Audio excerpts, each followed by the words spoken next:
Hello, everyone, and welcome to this episode of Ignition Time. My name is Dr. Nitin Choda, and welcome to our channel. This right here is a little bit of information about me. You'll learn more about who I am, what my journey has been like, and why you should listen to me. Let's take a look at the latest news, the latest important breaking news that's happening in the country, that's impacting the economy, and by extension, that's impacting our money. Let's start with a very crucial matter pertaining to the country, which is our right to vote. In fact, the Senate Majority Leader Chuck Schumer, in a very powerful set of statements, said this: yesterday's vote was another piece of evidence that voter suppression is now part of the official platform of the Republican Party. In some very, very strong comments, and by the way, take a look at the body language of the Senate Majority Leader Chuck Schumer. He said voter suppression is now part of the official platform of the Republican Party. Pretty strong comments. Let's roll the tape and watch the Senate Majority Leader Chuck Schumer. Yesterday's vote was another piece of evidence that voter suppression is now part of the official platform of the Republican Party. But I want to be clear about one thing. As I said last night, the fight to protect voting rights is far, very far from over. Yesterday's vote was the starting gun, not the finish line. As the Senate Majority Leader, I reserve the right to bring up this issue for debate again. Yesterday was the first time we tried to consider major voting rights legislation, but it won't be the last. Democrats will explore every option available to us for reconsidering legislation on this topic. We'll leave no stone unturned. Voting rights are too important. The fight against modern-day voter suppression is just beginning. And one other point. Some of them like to make this point, oh, this is just a partisan fight. Bull. This is a fight for the soul of America. And it shouldn't be partisan, and it never was in the past. When legislatures try to prevent poor people, people of color, urban people, young people from voting, that's not a political fight. That's what America's all about. So don't try to hide under that guise. It is Republican legislatures doing this. But in the past, when legislatures, usually in the South, tried to do these things, and in other places, both parties united to stop it. No more. Sadly, shame, shame, shame, shame on my Republican colleagues. This is a very bad day for them that history will recognize. Now, let's shift gears to the White House Press Secretary Jen Psaki, who perpetually gets asked about the infrastructure negotiations. She said this, and these are her latest comments. Are you going to ask Americans to pay more through a gas tax, or should the wealthiest Americans pay what they owe in taxes? So it's very clear that the White House is not going to try and pass on the cost of infrastructure to the common man, and they're going to try and raise taxes on the ultra wealthy. This is part of the platform of the Democrats. Let's roll the tape and hear from the White House Press Secretary Jen Psaki. Let's watch. Are you going to ask Americans who are just trying to go to work, just trying to drive their cars to work, drop their kids off at school, to pay more through a gas tax? Or should the wealthiest Americans pay what they owe in taxes? To him, that's a pretty clear no-brainer choice. That's part of the discussion. And by the way, the White House Press Secretary always gets these interesting and in some cases extremely ridiculous questions from different reporters. One such reporter is Fox News' Peter Doocy, who's always looking to raise trouble. In fact, for weeks, Peter Doocy has been asking, why is the Vice President not going to the border? Why is the Vice President not going to the border? And now it seems he has a problem that the Vice President is going to the border. It seems they can't make up their mind. Let's roll the tape and hear some more shenanigans from the Fox News correspondent, Peter Doocy. Let's watch. So about today's announcement, why is the Vice President visiting the border this week when earlier this month she dismissed a trip like that, saying it would be a grand gesture? She also said in an interview with NBC that she would be open to going to the border if it was an appropriate time. She said that after she said that. So that's important context as well. And that is not the only problem. Ted Cruz, the perpetual troublemaker, the Republican senator from Texas, when he's not vacationing in Cancun while abandoning his residence, initially was complaining about the fact that the Vice President needed to go to the border. Pretty much the same talking point from Fox News, because Cruz is just another mouthpiece for Fox News. In the past, Cruz said, hey, so Vice President Kamala Harris needs to go to the border. And now he seems to be complaining that the Vice President is not going to the right part of the border. Yes, folks, this is bizarre, and this is exactly what's happening. Let's roll the tape and watch Ted Cruz, the perpetual troublemaker, in action. Let's watch. But I got to say, even this announcement, so she announces that they're going to El Paso. El Paso is a lovely city. It is a beautiful place in Texas. it is not also, it also doesn't happen to be the locus of the crisis. No, that's you the Rio look at Grande where Valley. the Rio Grande Valley is, and for folks who aren't from Texas, let me give you a sense. So El Paso is on the western tip of Texas. The Rio Grande Valley is almost on the southern tip of Texas.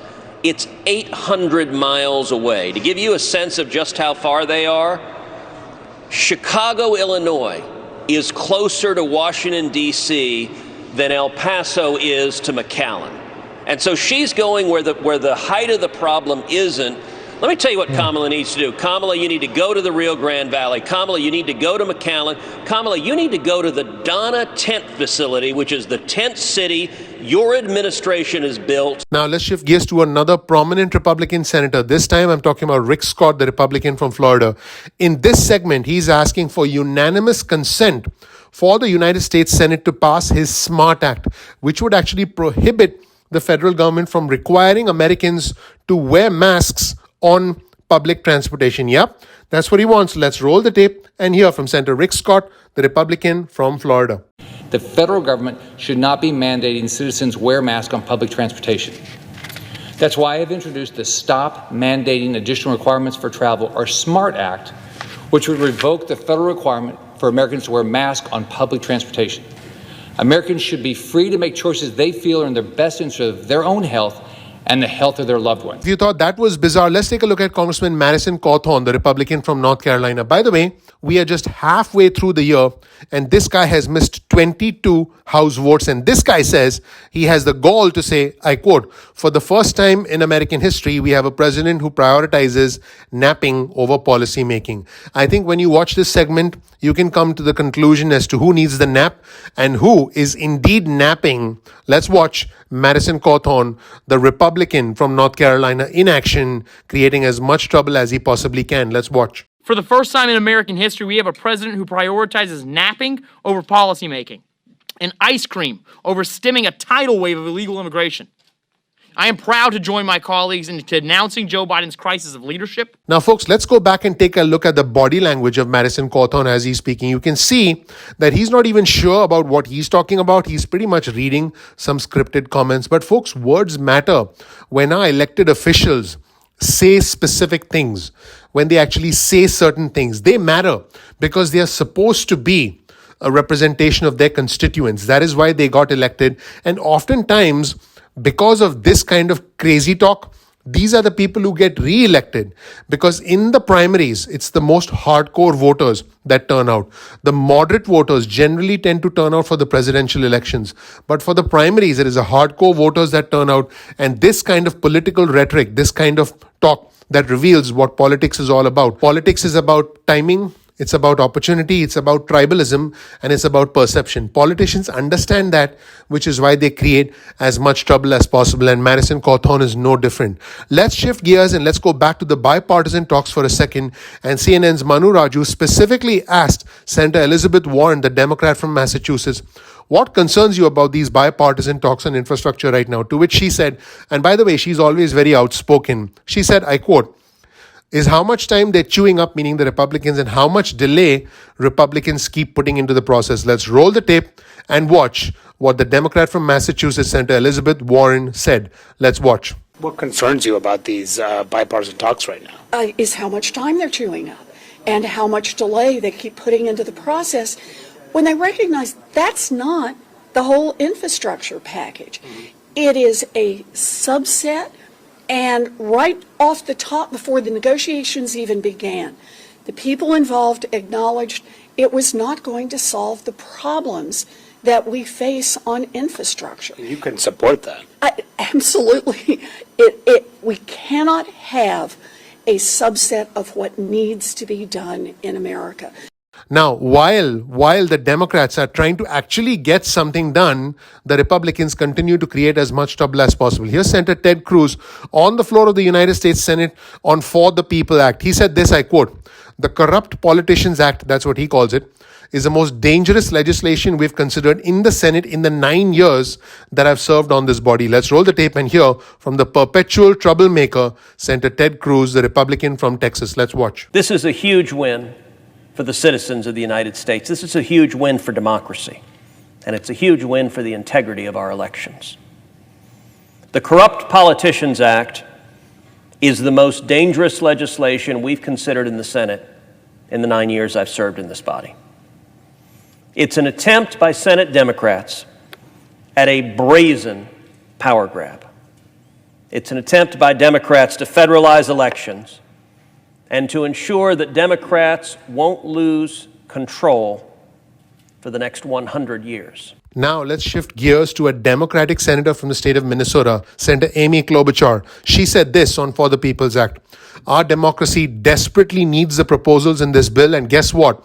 The American people agree. Yeah, this bill is bipartisan except right here in this place. Pretty strong comments. Let's roll the tape and hear from Senator Amy Klobuchar from Minnesota. At the same time, we haven't had meaningful campaign finance or ethics reform.